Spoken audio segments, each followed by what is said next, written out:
1, 2, 3, go! Yan, naka-empake na po yung kanilang mga gamit.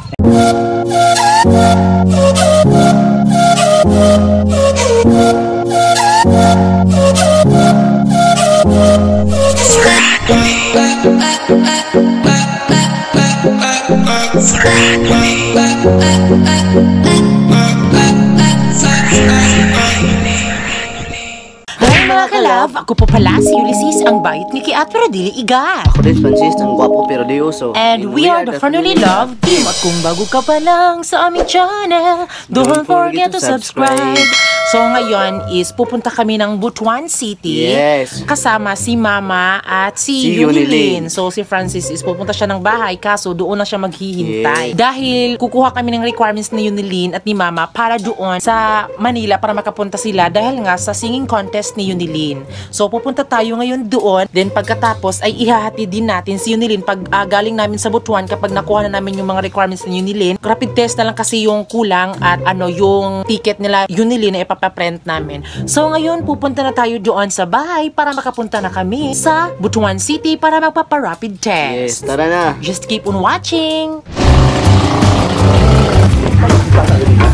So ayan, ito po yung aming sasakyan, which is pamboat. Dahil wala nang sasakyan papuntang Butuan, so pupunta muna kami sa Lumbukan. Pagkatapos diretso na din sa Butuan.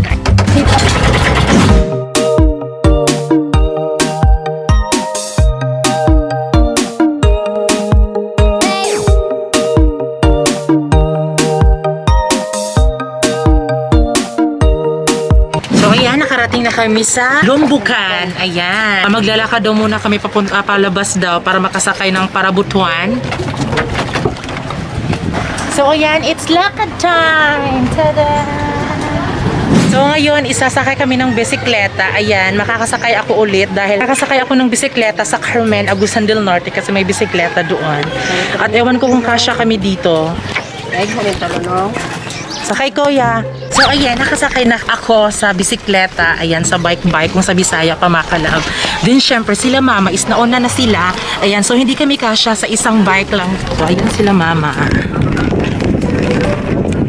So ayan, nakarating na kami dito at sasakay na kami ng jeep para Butuan. Ayan.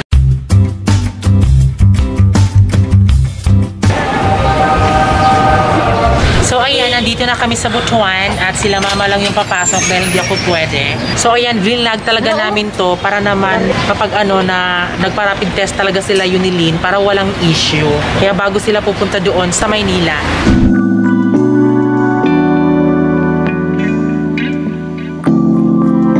Sakit po siya kasi yung pumunta ko sa Davao, dito po yung tinusok sa akin.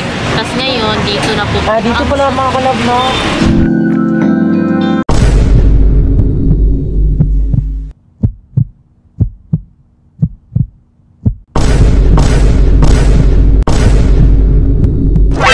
Negative sila Mama, yehey! So ayan mga kalab, uuwi na kami sa Magallanes dahil negative po yung rapid test nila Mama. So pagdating nila Mama doon, magpapaswab test na naman sila doon sa Manila. Ayan, so basta update namin kayo kung ano nangyayari doon dahil may vlog si Yunilin.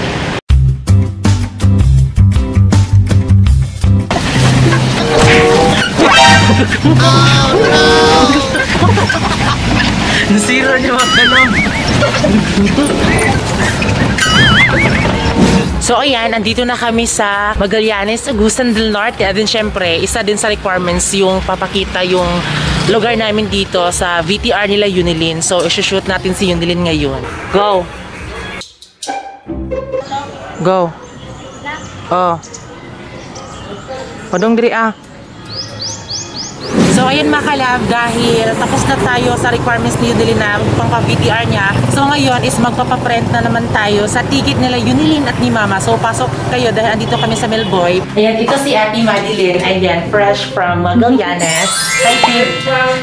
And then si Kuya Melboy, ayan. Then syempre sa gustong pumunta dito, visit lang kayo sa kanilang Gmail address. Ayan, Melboy Gmail address, melboy.mags@gmail.com, Melboy's Facebook account, Melboy Mendoza. ba? Ayan. So, ayan mga kalab, andito na kami sa bahay at kakaano lang namin ng mga requirements at sobrang busy. Din syempre, si Francis nandito na. So, sasamahan namin sila mama na ihatid sila sa airport doon sa Butuan City dahil ngayon yung kanilang flight. Din sa awa ng Diyos, wala na pong bagyo. Ayan. So, nandiyan na po si Haring Araw. So, ayan na po sila mama, papa, si Yunilin. So, si papa po yung magdadrive. Din yung mga gamit nila, mama, is nandoon na sa tricycle. Ayan. Ngayon mga kalab, ihatid na namin sila mga kalab sa airport mga kalab.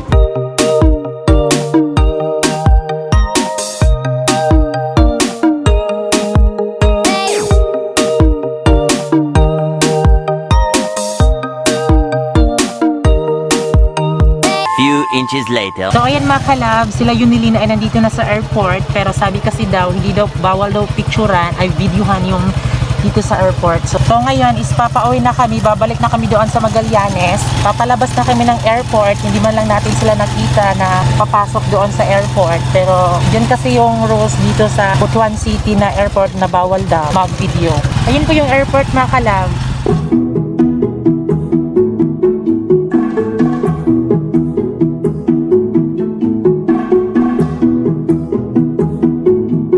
So yan, dahil natin sila Yulilin at si Auntie mga kalab sa airport. So ayan, nandito na kami sa fish pan at siyempre hiniram na din namin yung ring light at condenser din mga Kasi kalab. magla-live tayo sa TikTok and din sa Yes. Facebook page. Parang ganun mga kalab, baka gusto tayo magpa-live ano?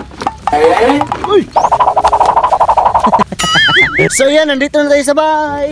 So ayan, kakarating lang namin dito mga kalab. Ayan, so At sana mga kalab, suportahan nyo si Yunilin sa iyang vlog mga kalab.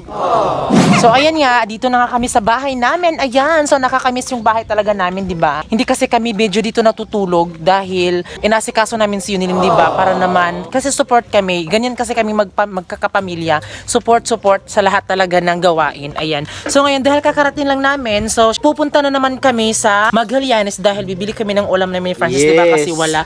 At hindi na lang kami dumiretso doon sa Magallanes kasi may dala kasi kaming bag at saka tripod with condenser mic kasi napakabigat, diba? So dahil para naman hindi kami mabigatan kasi magpapa-new look din kasi si Francis. Ayan. At yung ano namin, makina is ilalagay ni Francis dyan sa pambot kasi magpapambot kami papunta doon sa buhang tapos sasakay kami ng tricycle. Ayan. Din ito din ang ganap ng ilog dito sa amin mga kalabo. So ngayon, siguro parang mataas yung tubig ngayon dito kasi yung kulay ng tubig is para siyang sukulet. Ayan, tignan nyo, diba? So ayan, sa hindi nakakaalam kung paano namin nilalagay yung aming pambot sa ilog. So ito i-watch nyo mga kalab kung paano namin pinagtutulangan ni Francis kasi sobrang bigat po ng aming pambot. So malalaman nyo na po kung paano gawin.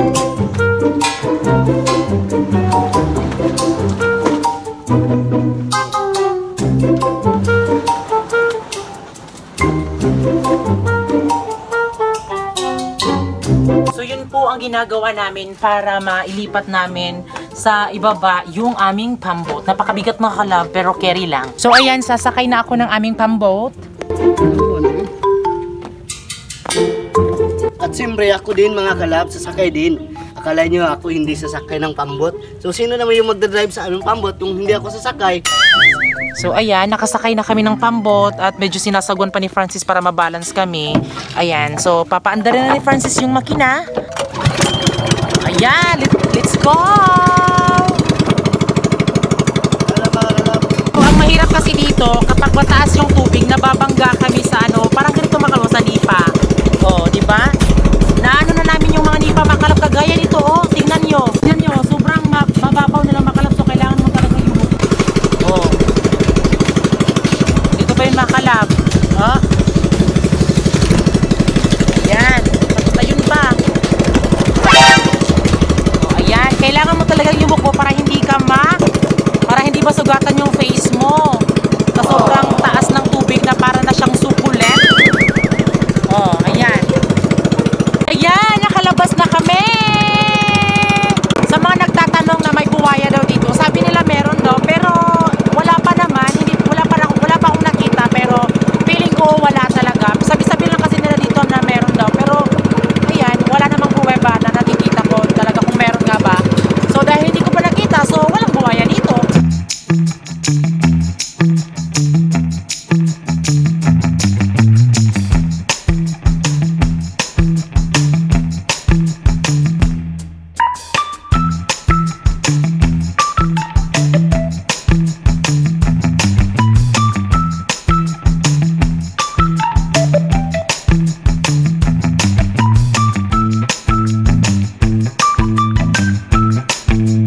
So ayan, nakarating na kami dito sa aming park. Ayan, kung may park sa Kotse, meron din sa Pambot.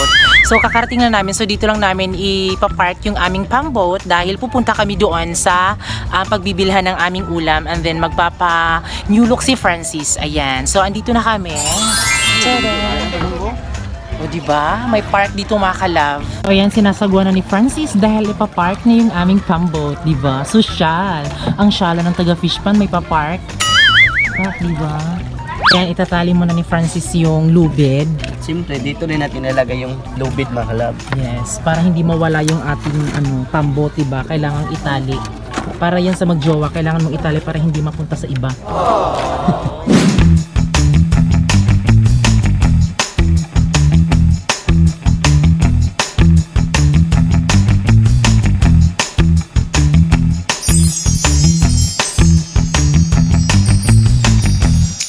So ayan, gabi na po at ito po yung looks ni Francis. Oh, yung gwapo. Mas lalo kang gumagwapo. Diba? Gwapo niya mga kalab. So ngayon is bibili na kami ng ulam dahil gabi na. So guys, ang vlog. So ayan, ito yung aming mga kalab. Tignan yung mga kalab. Oh, thank you sa support. So yun mga kalab, nandito na kami. So sasakay na kami sa Pambot Yes, namin. syempre mga kalab, naabutan kami ng gabi kasi 'di ba, nagpapaano pa si Francis, nagpapagupit pa siya. Ayan, so ayun yung aming ulam, chicks to go again. Then bumili din si Francis ng kanyang pagkain sa manok. Yes. Ayan, din ano mga kalab? Oh, Maraming salamat be dahil binilihan mo ako binigyan mo ako ng pambili ng bahog ng manok ko. So ayan, uuwi na kami ngayon. Wala kaming dalang flashlight dahil akala namin madali lang kami makapunta doon sa bahay namin. Pero naabutan kami ng gabi. sino ko ano? Silit ina. So andito na kami sa aming bahay at syempre napakasarap sa feeling na yung mga bata is nagpapapicture sa amin ni Francis kahit hindi kami sikat. Yung nakilala lang kami dahil nakita kami sa vlog pero nagpapapicture talaga sila sa amin. So thank you sa ating mga kalove fans dito sa Magallanes, Agusan del Norte. So syempre bago kami magpapaalam, magsha-shoutout muna tayo. So shoutout kay Louis J. Manahon, kay Maylin Dublas, Maria Cristina Icontro, Gwen Icaro, Lorna Barcus, Hello Hi, Margie Galvez, Mickey Montez, Sinil TikTok Vlog, Ninja Ni Enan, Mary Joy Jimena, Sky Channel, Karen Katahom at kay Seve Squad. Ayan, so sa lahat na nagpapa-shoutout, thank you Yes. very much. Ayan, then Sana maligaya kayo sa pag-shoutout namin sa inyo ha mga kalab. Solid Pranuli. then syempre, Unilin at kay Mama, take care kayo always dyan. Matalo man o manalo, kayo pa din yung champion sa puso Yes. namin at sa ating mga kalab fans, Dito diba? kami sa inyo Yes. Unilin mag-alalay kami sa inyo. Yes, at least pinapakita nyo yung best mo, B, kung mas maganda din na may experience ka sa mga ganon-ganon para din naman masanay ka. At thank you kay Mama dahil kahit na may tindahan si Mama, iniwan niya lang talaga para kay Unilin. Ayan, so, ayan mga kalab, supportaan natin si Unilin sa darating niyang singing contest. Yes. Ayan, so, abangan nyo din po yung first vlog ni Unilin para makita nyo kung ano talagang ganap doon sa Manila. Ayan, so, syempre mga kalab, bago kayo umalis, please don't forget to subscribe our YouTube channel at kami ang Franoli Love Team na nagsasabing dapat love lang!